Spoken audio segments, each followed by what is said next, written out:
રાષ્ટ્રપતિ દ્રૌપદી મુર્મુ કચ્છના સફેદ રણની મુલાકાતે કચ્છના સફેદ રણમાં સૂર્યાસ્તનો નજારો નિહાળતા રાષ્ટ્રપતિ જોવા મળ્યા હતા।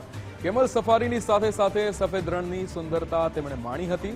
ધોરડોની બેસ્ટ ટુરિઝમ વિલેજ સુધીની સફરને ઐતિહાસિક ગણાવી હતી।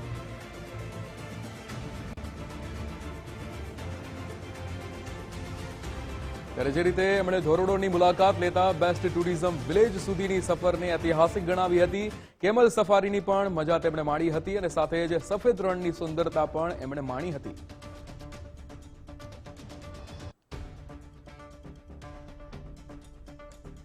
તો જે રીતે કચ્છના સફેદ રણમાં સૂર્યાસ્તનો નજારો નિહાળતા રાષ્ટ્રપતિના આ દ્રશ્યો સામે આવ્યા હતા। રાષ્ટ્રપતિ દ્વારા દ્રૌપદી મુર્મુ દ્વારા કચ્છના સફેદ રણની મુલાકાત લેવામાં આવી હતી।